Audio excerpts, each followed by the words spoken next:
One of the fighters comes out and he looks at me dead in my eyes and tells me, "You just saved somebody's life today." But I was like, that was Milo. Like, Milo did this. Animal lovers, welcome back to Rescued by a Dog, the podcast about dogs that have actually saved their owners' lives. I'm Laura, host of the podcast, and again, I need your help. Can you give just $5 to help Rescued by a Dog keep going? There are two easy ways to do this. First, you could Venmo me $5 or whatever amount you want to send at the handle LauraBama. That's Laura, B as in boy, A, M as in mother, A. Or you can go to patreon.com/Rescued by a Dog podcast. Again, that's Patreon, spelled Patreon. So patreon.com/Rescued by a Dog podcast. When you join the Rescued by a Dog community on Patreon, your $5 per month will help me to continue sharing these beautiful, uplifting stories. I really don't want to stop making this podcast for financial reasons, so please, if you love it, help me keep it going. Today, we're going to hear an absolutely delightful story about a life-saving rescue dog named Milo, told by the pup's owner, Michaela, and her remarkable neighbor, Miss Sherry. Hello? Hi. Hi, look at that cutie. He literally just came over here to me and just sat on the couch. So he must have known what's going on. He must have known. My gosh, he's so cute. Thank you. Tell me for our listeners, what's his name? His name is Milo Swift. It actually originally was Milo Kimon, but in the process of me getting him, I actually got married, so now it's Milo Kimon Swift. He's just leaning his face into the camera. Can you describe what he looks like? So he is medium-sized beagle, tricolored, brown, black, and white. He's gotten a little bigger since the time he rescued Miss Sherry. He's going into his nice little Milo beagle chunk. He knows he's on camera right now. He does. He knows what's going on. I'm telling you, he is more human than dog sometimes. Tell me how you met him.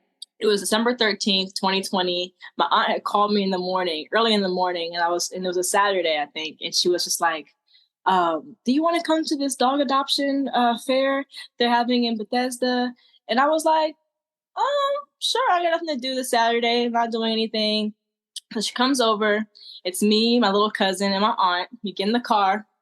And my grandma tells me before I leave, because I was living with her at the time, she tells me, she's like, don't come back with a dog. Don't do it. And I said, Grandma, I'm just going to look like, I don't have time for a dog. I think I was in school and I was working. I don't have time to get a dog. I just want to see, because I love animals. I love dogs. I just want to see.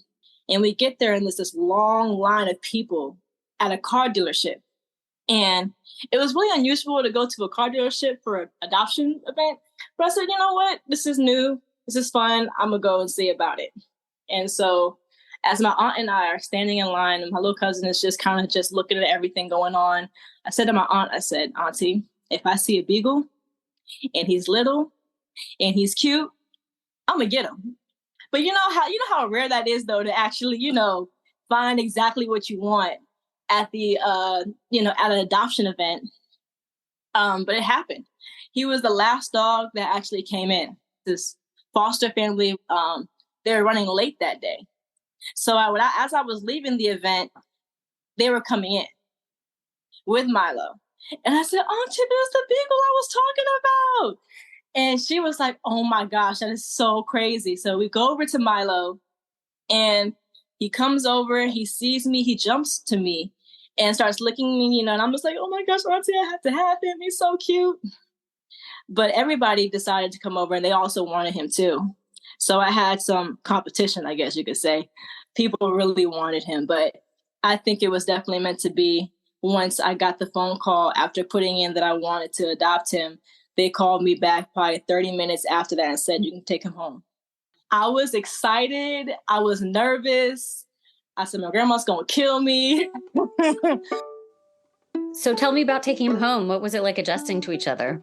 Oh, man. I got him when he was about 7 months. So he was still a puppy. I had him in the car with me, and he put his head on my lap.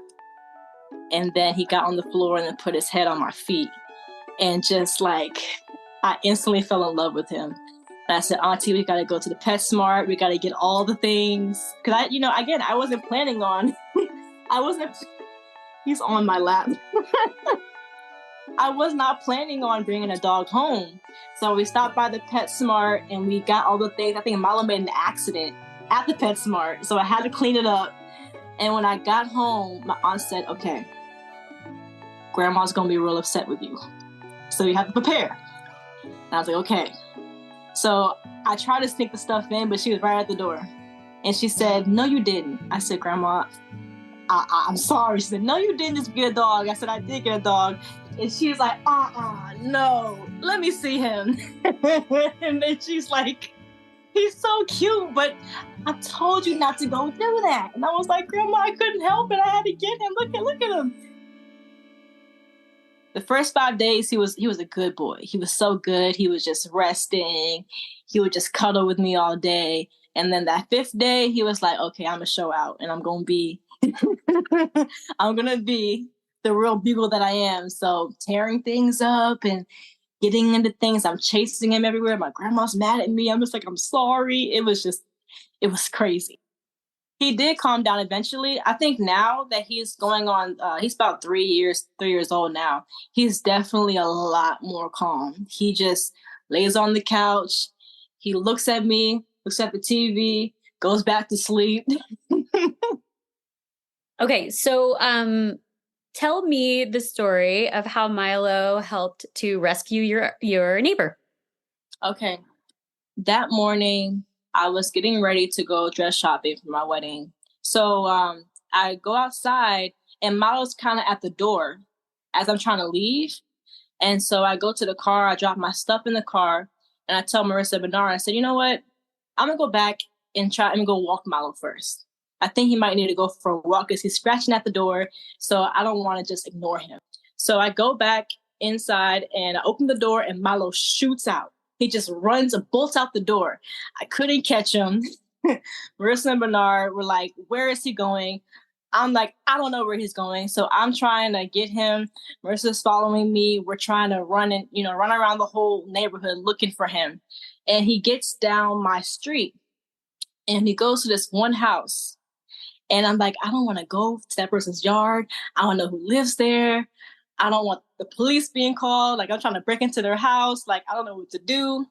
So I run over there anyway because I have to get Milo and I got to go get my dress. So I go over there and Marissa's coming and she's following behind me as we go over to the house. And Milo's scratching at the lady's door and just causing all kinds of a scene. And he's barking and I'm just like, oh my gosh, what's going on?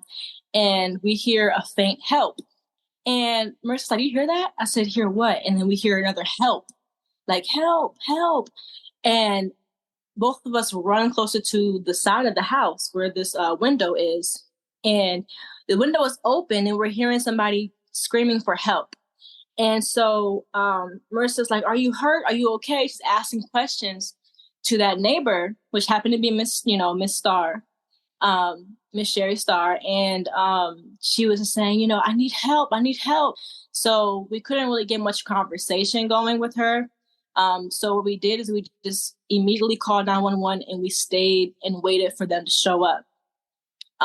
Milo, in the meantime, he was still trying to get in the house. He was going to the back. He went to the side door. He was scratching and scratching. The ambulance get there and they had to actually come around the back of the house and tear down her door. And we're just sitting out there waiting, kind of like just praying and hoping to God that she's, whoever it is, that she's okay. Did I get the right phone number? Are you Miss Sherry? Yeah, where are you calling from? My name is Laura, and I am making a podcast about the dog that saved your life. And I just wondered if I might ask you a couple of questions. Yes, that's fine. I fell between the toilet and the tub and could not move at all. The window was open. It was cold. November. Happened in November. And I was on cold tile floor, squished into it so tightly that I couldn't move. I had no leverage. And I don't know why it came into my brain to yell, "Help, help," because I knew that the mail lady would come. I have a mail lady, not a mailman. But she came till 3:00 in the afternoon, and it's 3:00 in the morning. So that's a lot of hours. My voice was getting very weak, but I could still say, "Help, help." And that's what Milo heard. The paramedics that came when you call 911, they couldn't pull me out. They had to call their supervisor and said, "We can't move her." And the supervisor told them, "Remove the toilet. That's the only way you're going to get her out." Well, just as they were about to do that, they gave one big tug, and I popped out. Once I was out, I didn't really have any bad injuries. And I can't go in there anymore. I have not gone into that bathroom. It's a guest bathroom. I'm just afraid. It's a mental thing, that I have not gotten over. Yeah. That I don't want to walk in there. It's the memories are too hard. I'm fascinated because I didn't realize how many people love to hear about dogs. Yes, Michaela told me you're not a big fan of dogs, which I understand. I'm afraid of dogs. I had cats all my life, but I know how much a pet means. The love is tremendous, and so I do understand that. Did you read the article? I did. It's wonderful that the Washington Post profiled the story. I showed that column to so many people, and it's universal. They all go crazy over that story. I gave it to my 16-year-old grandson, and to me, he gave it the highest compliment that teenagers could say. The ultimate compliment. After he read it, he said, "Cool." Michaela is just an absolutely lovely girl, and she had the greatest things to say about you. She said you're a spitfire and you're just always busy and you do a million things all the time. She was so impressed with how I love that age. I like Michaela's age. So she seems like a lovely girl, and her grandmother is lovely too. What is Miss Sherry like? Oh, I'm telling you, she is the smartest woman I've ever met. Like, literally just sharp. I'm telling you, that lady she has a whole bunch of wisdom. She was so grateful and so excited to finally meet me. She gave me a hug, and it was a beautiful moment. But I found out later that she's actually doesn't really like dogs. She's not a huge dog person, so we didn't bring Milo in the house. But I believe she did. She was able to see him from outside. So I got Milo not too long after my mom had passed away. My mom passed away when I was 17 and I was leaving high school. She had passed away my senior year, and I was still grieving when I had Milo. That was actually one of the reasonings as to why I put on the adoption form that I wanted him to help me with my grief. And every time I would get upset, and even now to this day, if I ever have a rough day or a sad moment or I'm crying, Milo will come to me and he will just lay his head on my lap. He knows when I'm going through it. He knows when I'm sad, and he allows me to just cry and just hold him whenever I needed to. If Milo could understand human English, what would you like to say to him? I would tell him how much I love him and I appreciate him, and and I would tell him that you've had enough truth. You've had enough. To me, it was a miracle, especially when they're saying if I hadn't been found, I would not be alive.